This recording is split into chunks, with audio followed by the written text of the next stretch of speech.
Fort Lauderdale FLA, the diversion program for intoxicated drivers that Tiger Woods is expected to enter Friday, is one of several across the country aimed at reducing the number of repeat offenders and backlogs of court cases. The 41-year-old superstar golfer is scheduled to plead guilty at a court hearing to reckless driving, a less severe charge than driving under the influence, as part of a Palm Beach County, Florida program that has graduated almost 2,500 first-time offenders since it began 4 years ago. Deputy State Attorney Richard Clausey, who oversees the county's misdemeanor prosecutions, said that less than 1% of the program's participants have offended.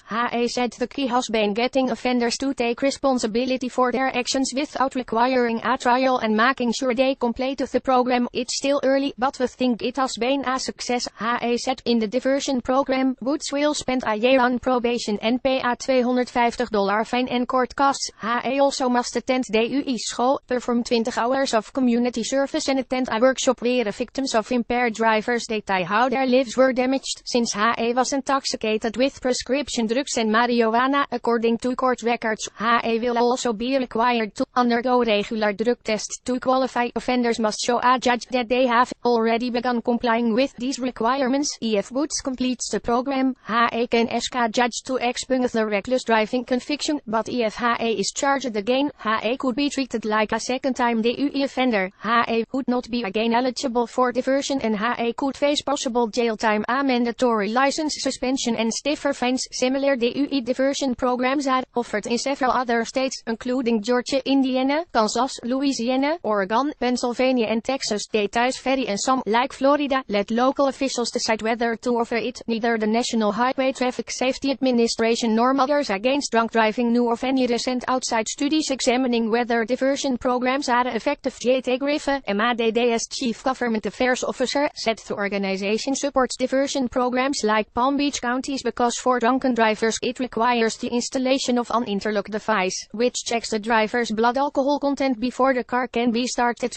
He said studies show interlocks decrease recidivism among first-time offenders by 65%. It is good for the public because 50 to 75% of drunk drivers are going to continue to drive even on a suspended driver's license. Griffin said with an ignition interlock they can keep driving but in a safe way, and the hope is that they will learn their lesson. Woods was arrested about May 29 when officers found him unconscious in his Mercedes-Benz, which was parked awkwardly on the roadside and had damage to the driver's side. It's not clear how he damaged the car. Officers checked the area but didn't find that he had hit anything.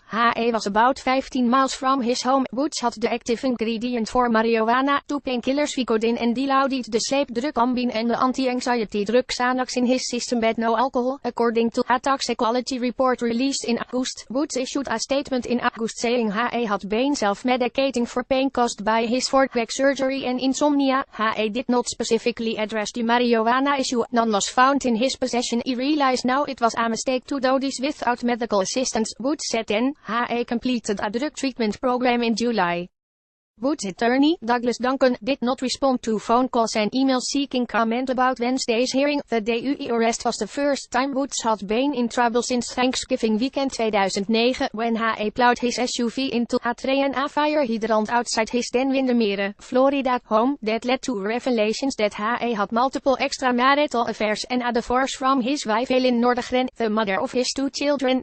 He spent 45 days in a Mississippi clinic where he was treated for sex addiction. Woods' 79 PGA Tour victories and 14 major titles both rank no 2 all-time. He has not competed since February because of his back injury and is not expected to return this year. His last win was in August 2013. Woods has said his back is improving, even though he has been a non-factor on the PGA Tour. Forbes magazine lists Woods was the 17th best paid athlete in the world in 2017, making $37 million almost exclusively from endorsements.